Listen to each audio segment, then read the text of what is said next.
Afternoon, my name's Amos. I'm an alcoholic.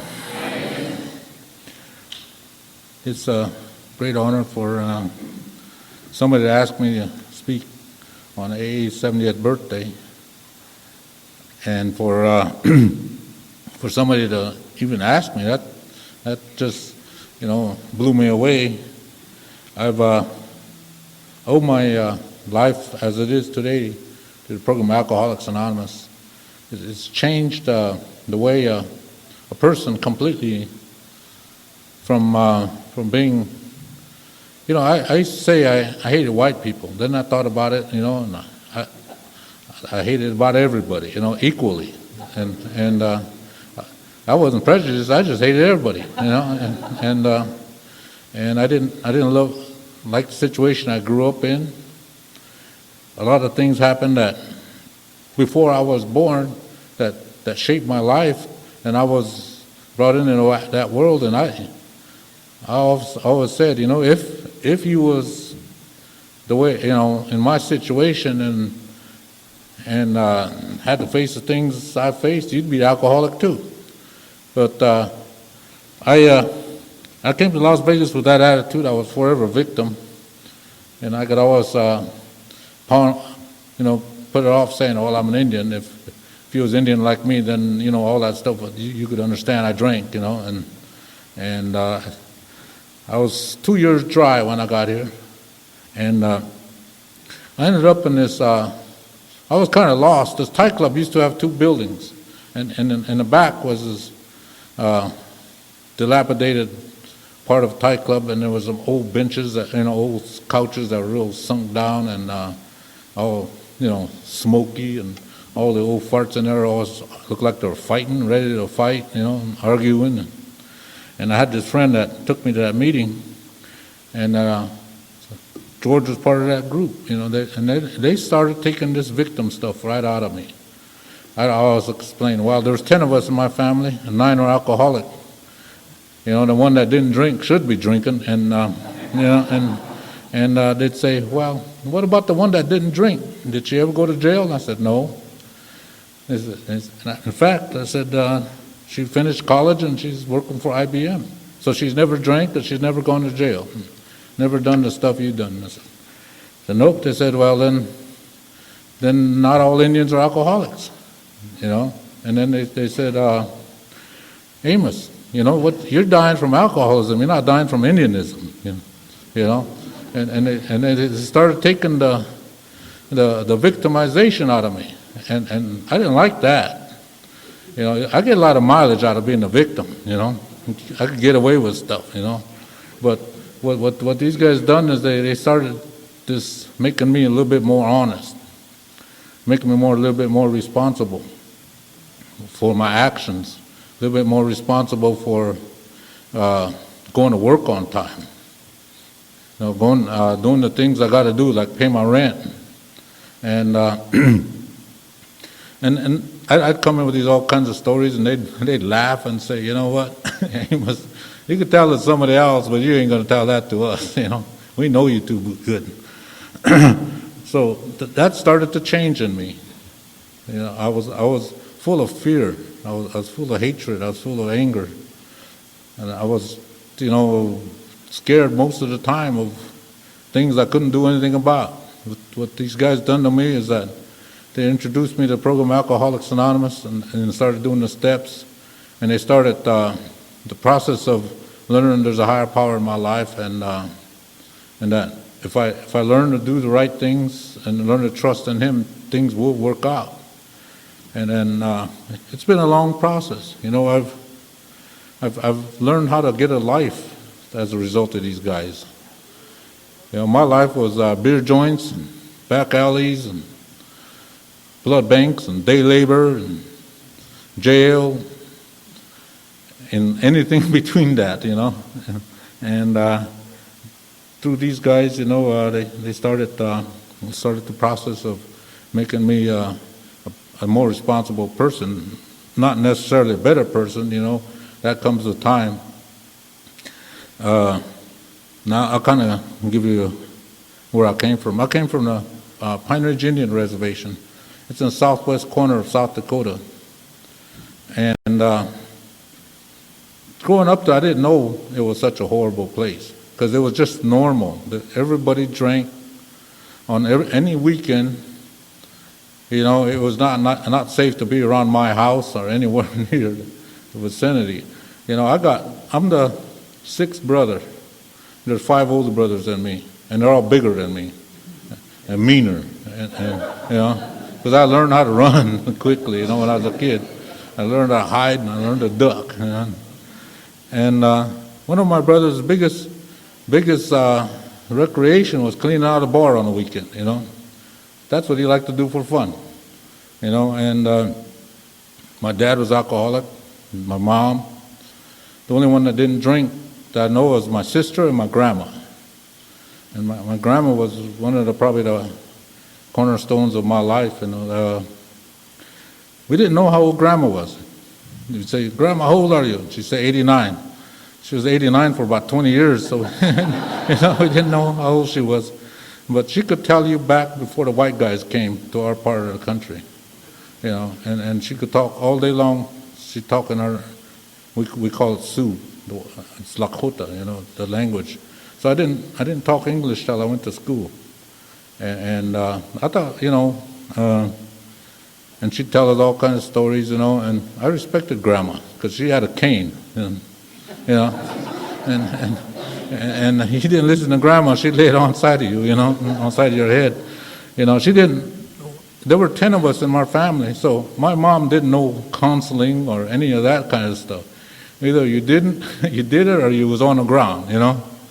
And you know, on weekends, my older brother would they worked all week. On weekends, they'd go to town, and then they see who they get in a fight with at the bar. And if they couldn't find anybody there, they'd come home and get in a fight with each other, you know. And then my dad would be refereeing, you know. And I'm saying, man, I don't know if this is normal living, but that's the way I grew up. And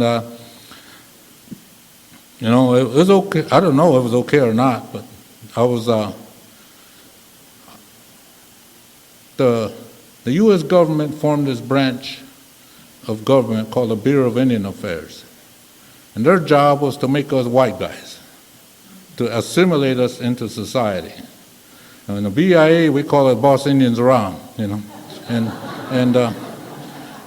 their job was to make you a white guy. How could you do that, you know? Hundreds of years of culture and everything like that. You're supposed to become a white guy within about 2 or 3 weeks, you know? How that could happen. They take you to, I went to this boarding school. I just turned 6 years old.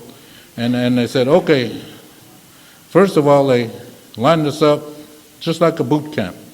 You know, took your clothes away from you, shaved your ball, and then assigned you numbers and gave you beds. And then the first thing they say is, well, you can't talk your language anymore. You've got to learn how to speak English. And then you get punished pretty bad for speaking your language. And then the next thing they did is, okay, whatever beliefs you had, you don't got them anymore. They all lined us all up like in a row. They said, you guys are Episcopals and you guys are Catholics. I thought, what the hell Episcopal is, but it was bad, you know. Because I was going to go someplace for being a human being, you know. Someplace hot, someplace horrible. And I'm a boy. I got thoughts, okay, you know. And then I'm supposed to go to some place I couldn't even understand what this thing is. But every weekend they'd make us get in these little suits and they'd march us down to this church and then tell us about how we're going to go to this burning inferno, you know, for things we didn't even know we'd done. And then go back and then they tell us, your culture's no good. You know, your language is no good. You're going to have to learn this English language. You're going to have to learn to work. You're going to have to do all this stuff. And you're supposed to accomplish that. And then when you get out of there, you're supposed to go out there in society and then start being a productive human being, right? Well, it don't work. First of all, when they start doing that stuff to you, you start getting what you call self-loathing. You start getting what you call low self-esteem. You start hating yourself for who you are. And you got nothing to do with this stuff. And it prepared me to a life of an alcoholic because I had no higher power. I had nobody to turn to when I get through these situations where most normally say, okay, it's God's will. Me, I'll say the damn Christopher Columbus should have never got lost, or it's the U.S. government or the Bureau of Indian Affairs or the cops, I never knew that my actions would get me in these situations. And I ended up, I finished that boarding school. I graduated high school, and I barely graduated the last 2 years. I barely did the last 2 years, because by that time my mom passed away, and I didn't have nowhere to go on weekend during the week. During the school. So I'd go back to the boarding school and hang out just because I had nowhere to go. And so I graduated, and then what do you think I did when I graduated? I was drinking hard by then. So a few of my brothers lived in Denver, and they were on their way down, and they drank at a place called Larimer Street. And I went down, I was 18 years old, 19 years old when I was down Larimer Street. I loved it down there. It's just a free-for-all, 24 hours a day. And I did, because it still worked for me at times, the alcohol. It still worked for me. It still took away the situations I was in. It took away reality for a time being. And I was down there for, off and on the streets like that, and for the next 10 years. I got all kinds of scars, and I'm lucky I'm alive, And in that time, I went from, I went down to California, then I went to Phoenix, I went to Albuquerque, I went back to Denver, all in that situation. Always in the same situation, always like 2 notches above the street. Always like having a couple, 2, 3 warrants over my head. I was looking over my shoulder, cops are looking for me. I went to one of these big shot AA meetings one time. They asked this question: the question is, when do you think you got to move, right? And I said, that's easy. When you got more warrants than you could pay, that's when you move, And I just lived that way. I didn't know that there was another way of living. I didn't know. My whole family were alcoholics. Everywhere I went, there was an alcoholic. And when there's a situation, I settled it the way I was doing. I either ran, I got drunk, and I always ended up in trouble. And I wish I could tell you different, but that's the way I grew up. A lot of my people grew up that way. On the Pine Ridge Indian Reservation, the average age, the age that the people live is like 40 years old. That's the longest they're going to live. And most of that's going to be in misery. And it's one of the biggest ghettos you ever seen. It's like 100 miles, 150 miles long. And most people die by the time they're in their 30s because of this disease of car accidents, death, shootings, knifings, freezing to death. Most of the guys I went to high school with are dead. And I'm 51 now. I go back, they call me an elder. And that's kind of bad, because then I'm only 51 and most people don't make it my age. That's a bad disease. It'll kill most of my people. And I'm really fortunate that I ended up where I did in Alcoholics Anonymous. And then, I ended up standing on a street corner. I lived 2 blocks off of Larimer Street under a tree, and that was my home. And it was a good morning. I'd get up and I'd have a jug of white port that I'd kind of choke down, and I'd go down and start blaming everybody else for where I'm at. But that morning I was standing. I didn't have any, so I was standing in the corner with my buddies, the boys, at the corner. And here somebody scored a jug of white port and passed it around, and I took a drink, and it went down, and I was just hit my stomach, and I was just eyes are watering, and then I didn't want to throw it up, and it's coming out my nose, and and if you hold it down, then maybe the magic will hit, and then you could start saying, okay, that damn Christopher Columbus, and you start blaming everybody else. But that morning it did stay down, but I was tired. I started looking around, started seeing I've been doing this stuff all my life, and then I'm tired and I'm sick, and I don't want to do this anymore, in Alcoholics Anonymous, they say there's a higher power, and he intervenes, in people. And in the big book it says about this Eskimo who's going to show up. Well, my Eskimo was another buddy of mine, Sioux Indian. He's calling me from across the street, and I lost my glasses, so I couldn't see who it was. But in my situation, you don't go across the street, somebody's calling you. And you probably did something wrong, You probably stole something or did something. And so I went over there for some reason that morning. It was Harley. Harley said, "What are you doing?" I said, "I don't know." Where's your daughter? I said, "I don't know. What you gonna do? I really don't know." And he said, I've been sober 14 months, and that blew me away because Harley and I, we drank together. We drank hard. And our only claim to fame is we got kicked out of every bar we ever been in, and we even got kicked out of the parking lots too. The people just didn't want us around. And he said, "If you go to this place called Eagle Lodge for 30 days, I'll help you get a job, and we'll go find your daughter." And I had no ideas, so I said, "Okay." And I went into this place called Denver Saves. This detox we got down there is a good detox compared to Denver Cares.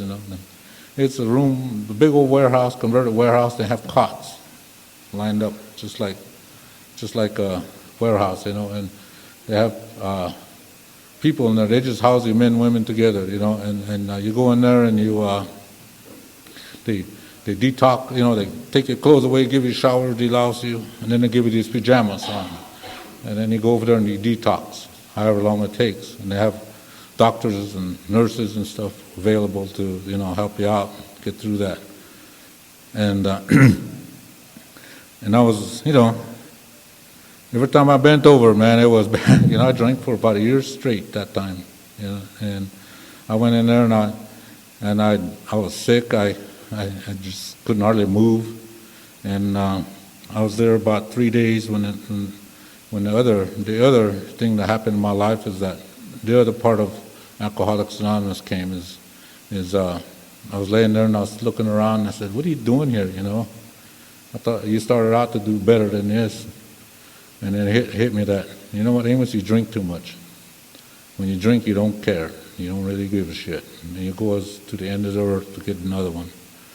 And that time they brought these AA meetings, and I went to one, and didn't really sink in, but I knew these guys were happy, and I knew they were laughing, and after the AA meeting, they'd get in their car and go home. They were paying their bills. And if you give me any money at that period of time, I wasn't going to pay no bill. I'd go down to the corner liquor store. And that was the appeal of Alcoholics Anonymous. And one of the things that happened to me, I was standing there in line with this guy to eat, and I was talking to him. I turned back around, and his eyes rolled up, and he hit the dirt, and he was just flopping all over the place. And the ambulance came.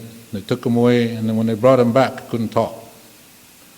He went through a seizure, and he couldn't talk anymore, and he could barely walk. And he's the same age as me, and it just scared me. It's one of the things that made me think that I drink just as I was drinking in the parks with him. I drink just like him. There he is. He can't walk or can't hardly talk. And I started realizing that, you know what, I need to do what these guys say in Alcoholics Anonymous. I need to find out what these guys do to make them be happy and make them have a life. So from there, I went to the Eagle Lodge Alcohol Treatment Center, and and I'm real prejudiced. I've worked hard on this for a lot of years, and one of my best friends sitting out there, he's a cowboy, Indian hugging a cowboy. That's good. But every time I go to an AA meeting, I'm the only Indian there, right? And so I'm always, okay, there's my excuse, this AA is for white guys only. So I said, well, there's my excuse. And so there I was thumbing through the book. They have this book, right? And I was thumbing through it, and then it opened to this chapter called Join the Tribe, in the third edition. And then in there it says, that there's a guy named Maynard. He was in there. And then just hit me, and I said, you know what? If he's in there and he could do this, I can try it too. And he says, just keep it real simple. He says, if Indians get crazy when drunk, join the tribe. I'm sure all of us got crazy when they got drunk. And so, so I started going to AA, and then some people, care about us people. One of them was my counselor, and she said, she talked to me for a long time. She said, you seem to be a pretty intelligent guy, Amos. And I said, yeah, but I keep messing up. Every time I almost finish something, every time I'm close to doing something, I get drunk. And I had such low self-esteem. She said to me, she said, you're not a bad guy, Amos. And that's the first time in my life somebody told me I'm not a bad guy. My jaw dropped down to my chin, and he says, you're an alcoholic. You got a disease. But you can pretty much do what it takes in this world to go look for your daughter and finish school and do all that stuff you want to do if you don't take a drink and you go to work and you do the things that you got to do. So they talked me into going back to college. And I'm 30 years old, and I went back to college, and I was the oldest one in my class, and they called me Pops, But I said, man, ain't nobody had a second chance like me. For all the years I've been on the streets, and I had a chance to go back to college. I went back, and I used to be really good in the classroom when I was paying attention, but I went back to school. I couldn't read anymore, and I had a hard time with comprehension. All those blows to the head, and all the drinking and all the stuff that I had done, I couldn't retain stuff. So what I did was I stayed up all night. I still have a hard time sleeping. I only sleep 3 or 4 hours a night. But I stayed up all night, and I studied and restudied and wrote it down, redid it over and over again. And I didn't have any money because I messed up the tribal funding more than once. So I used to, a couple times a week, I'd go down to this place called the Plasma.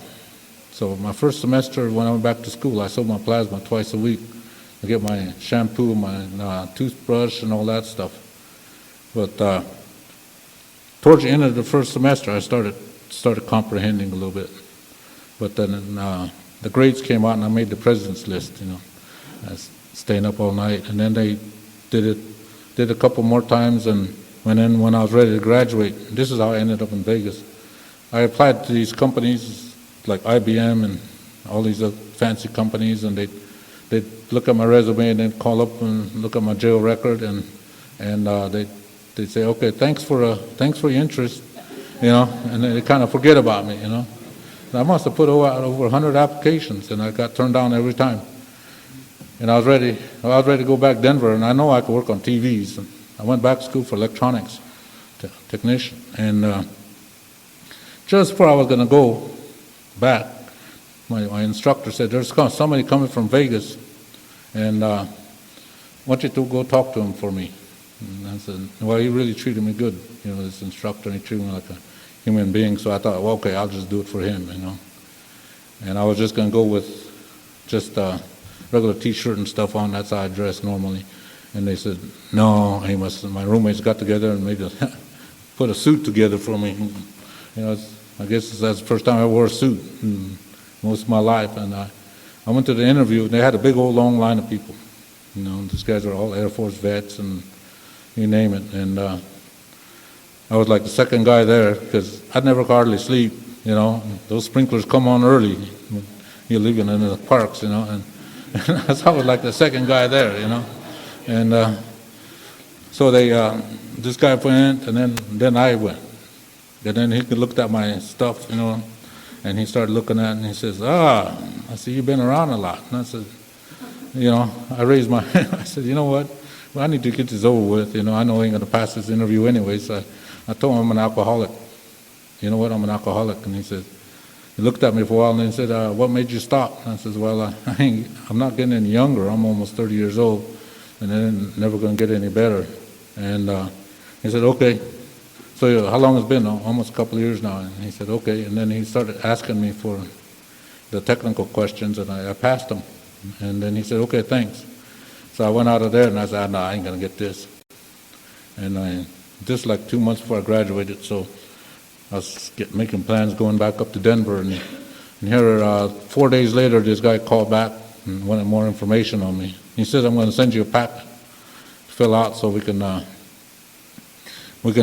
consider your application, right? So they sent me a packet, and it was this thick. It's about an inch thick, And they said, where have you been in the last 15 years? That's one of the hardest things I've ever done in my life. Trying to figure out where I've been in the last 15 years, And then it says, list all the jobs you've had in the last 15 years. I said, okay, well, let's see. I've been self-employed a lot, And then the next thing they say is, list all the times you've been in jail, right? That was a good one. After about the second page, I got tired and went to sleep. Then I put, if I did it, if it's there, I probably did it, And then I fill it all out and I send it in. And I said, no, for sure they're not going to hire me, And about 2 weeks later, they sent an offer in the mail. This company is called EG&G, if anybody ever heard of the company. And so I said, okay, I sent it back, and they paid for my move out here. I'm still there, same company. It's over almost 19 years now, and next year I could retire if I want to, That's coming from the streets, living under a tree, to, next year I can start drawing pension and do something else. Alcoholics Anonymous, all the time, I went to meetings every day, sometimes 3 or 4 times a day on Saturdays. So I don't know how to live without taking a drink.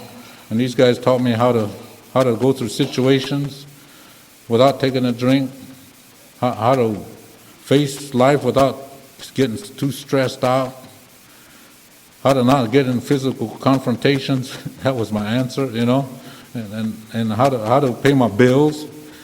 I didn't know anything about benefits. This guy, George, was talking about catfish. I thought benefit was a free meal, right? So I showed up at this job, and they gave me a packet this thick, and they say, okay, you get this insurance, that insurance, you do this, you do that. That was way over my head. I went over and give it to catfish, and catfish looked at it and said, you don't want this, you don't want that.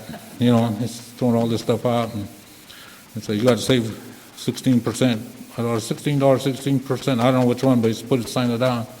So I've been doing that all these years, paying, and in the meantime there, while I was doing all that, I came to Las Vegas and I started going to the men's downbeat group Monday night, and I was often wondering where my daughter was, and they'd always say, you know what, you got to have faith in God. She'll show up when the time is right. So it took me like 5 years after I sobered up, and I finally found her. She was living in Winslow, and like when I found her, she didn't know who I was. I got a chance to go pick her up on a vacation. I went down there and I waited a day, and they brought her back from the reservation up there, and she didn't know who I was, but they told her, that's your dad, and so she got in the car with me, and all my life before that, I always make promises to people, to anybody, I'll do this and I'll do that, but if you put a drink in front of me, that promise is gone. I'd rather drink. And so I took her down to Walmart, and we started walking around, and I bought her some clothes, and she was looking at this bike, real nice bike with, ribbons all over it. You could tell she wanted it, so I said, you can have it. She didn't believe me. I grabbed it and I took it over to the checkout stand, and she just couldn't believe it, And I said, yeah, and then when we went to vacation up there in Denver, she didn't know me, she just knew me as Amos. And she didn't even hug me. She just tell me when she's hungry, tell me when needs to go to the bathroom, and we got up to Denver and went to visit my sister for a while, and we went all over Colorado, and not down Skid Row where I'm used to, We went to the sites, and carnivals and stuff like that. And on the way back, we stopped in Winslow and dropped her off, and she gave me a hug. And then that was like in in July. And then I had contact with her, so I'd send her some money, and I bought clothes and stuff, and I bought her school clothes. And that December, they said that I could keep her for the holidays. So I went after her. And when I got over there, they said, "You want to keep her?" I said, "Yeah." So I brought her back. She was 9 years old, and today she's 25, and I've raised her. Alcoholism runs deep. It's very bad. It's an insidious disease. It'll kill you. And no matter how many times you've been in AA or whether you grew up in AA or not. She grew up in the front of the Thai club. And she used to hang out with Texas Mike and John Todman. And one of them taught her how to stack a deck. I don't know which one did it, But she's 9 years old. She's going, And I said, "Where'd you learn that?" And they also taught her not to tell on anybody. She would never tell who did it, I got to be a soccer dad, and we went all over taking vacations and everything. And her mom sobered up and started talking to her mom, and when she's 13, she ran away, back down there. She's used to that chaotic lifestyle. It's very hard to leave that. In the second step, it says our lifestyle seems the only normal one, even no matter how rough it is.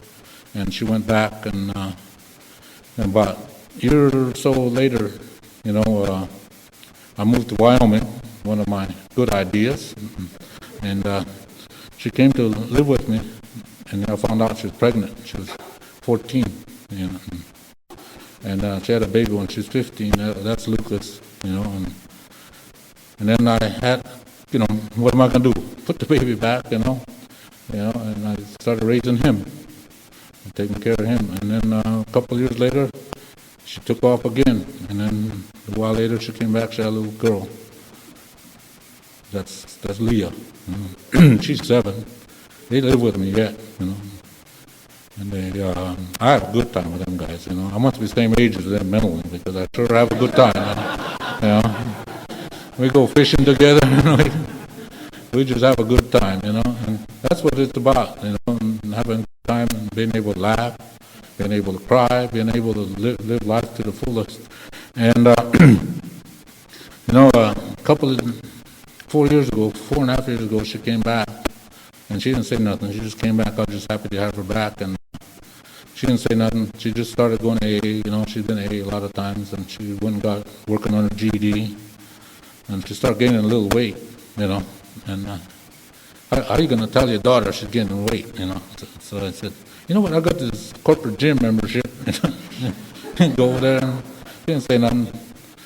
And then it was like in the spring, she gave me little gram things that, and I said, that's a baby. And I said, which one is that, Lucas or Leah? She said, "That's a new one."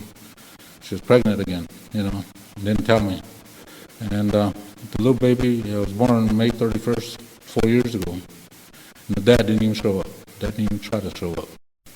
I was in the delivery room, and so the baby had my last name, and so I, we took the baby home, and everybody, all my friends were there, and and then my daughter had this what you call some kind of syndrome. Just went into depression for a couple of months, and I had to really talk to her about, you got to take care of these other guys. You got to help her out, help these guys out. Postpartum, called, and finally I had to, really hard being a parent. Really hard trying to get these kids to do something when their whole life's been chaotic. And so I said, I was buying another house. So I said, "You can have this one. Your job is right over there, and then I'll be right over there if you need me."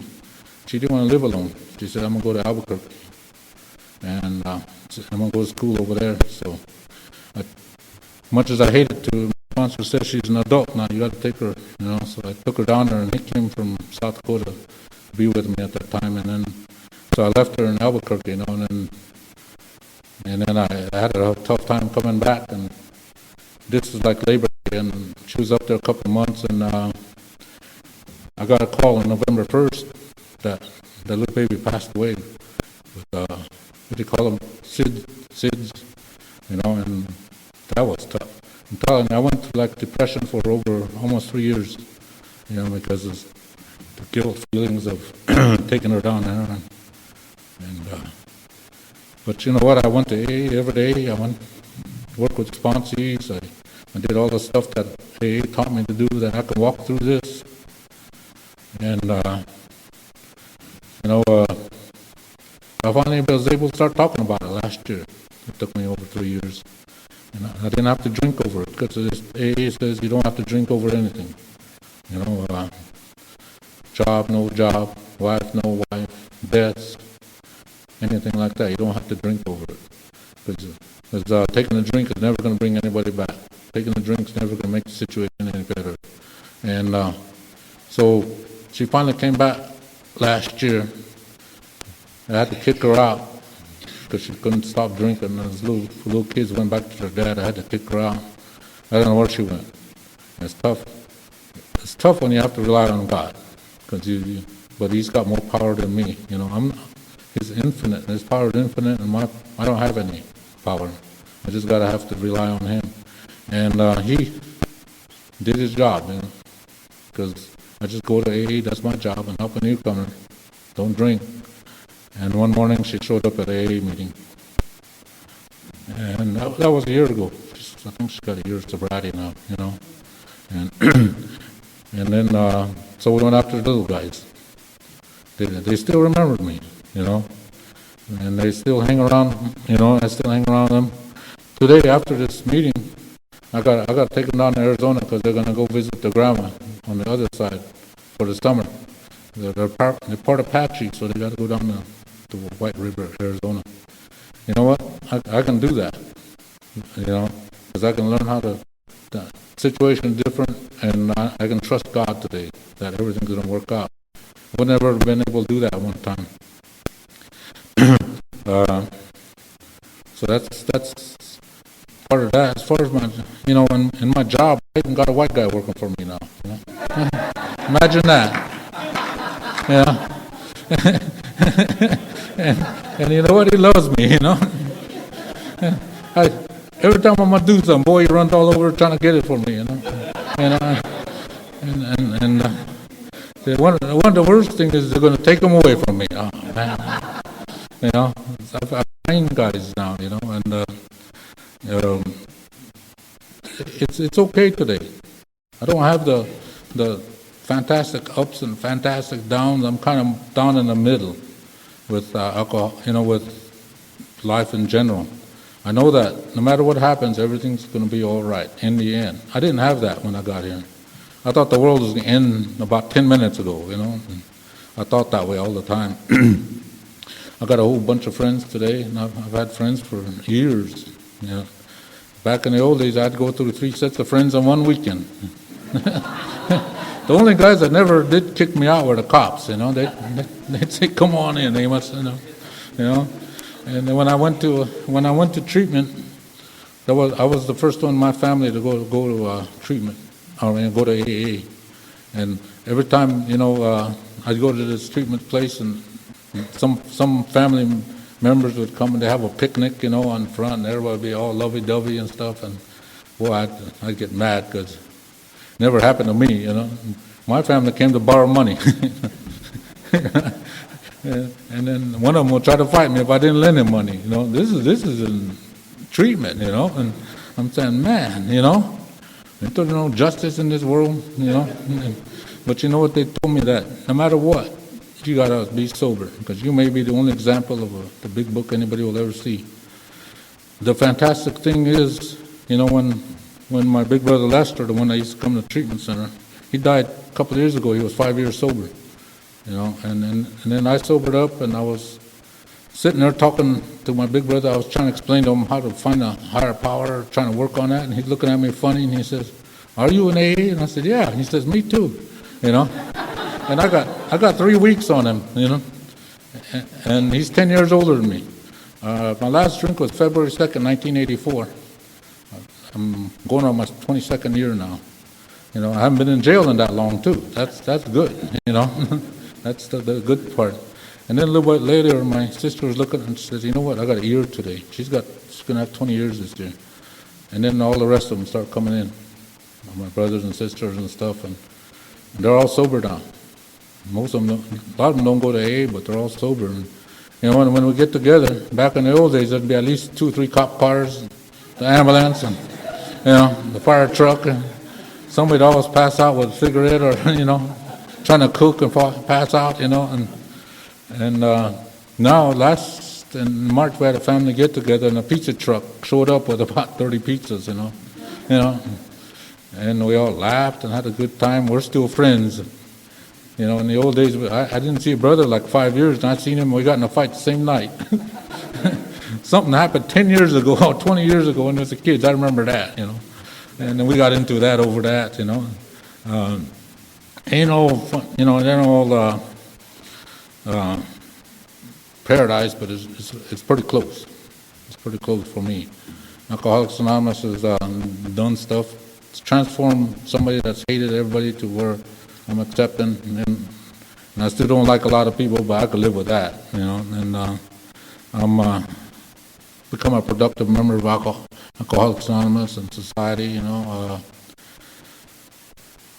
If you don't think it works, just believe that we, you know, that we know it does. If you're a newcomer, they told me that you go to meetings. First thing you got to do is don't drink one day at a time. Okay, and then go to meetings, get a sponsor, get that book. So it's this one. It's the least read book around. No, anyway, and then work with a newcomer. And you do those things on a daily basis, and your life will turn around. I've had a lot of friends that passed on in Alcoholics Anonymous. I've lost 3 sponsors who passed away. I'm my 4th sponsor now, and George has been my friend all this time, and he's always supported me. And we buried one of our good buddies last spring, Catfish. Catfish was 2 days short of his 35th birthday, but we decided he's gonna have 35 anyways, you know. And I was there for his funeral, and I felt honored to be invited by his family. One of my sponsors passed away in Hawaii. But, you know, those guys showed me courage because they went through real bad stuff, but they never complained. I was always grateful that they were members of Alcoholics Anonymous, and they was always able to talk to me and always want to help me out if I needed something. And that's what these elders taught me. In my tribe, we got people that are, I'm one of them now, I guess, elders that got good advice. In AA, we got the old timers, and they showed the way for us to live sober and have a happy, productive life. I generally go to the Thai Club. That's my hangout, and you can find me there sometime during the week. Yeah, I try to live honestly. I'm down to 3 lies a day. If we believe that, I got riches, Sally. You know, and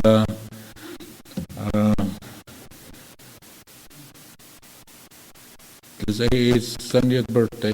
It could take anybody and make them something completely different. All you have to do is actions contrary to our thinking, they say. You know, actions contrary to our thinking. And thank God for Alcoholics Anonymous, Bill W., Dr. Bob, and all the old timers that carried this program on through dark times and to where it's now. Thank you very much.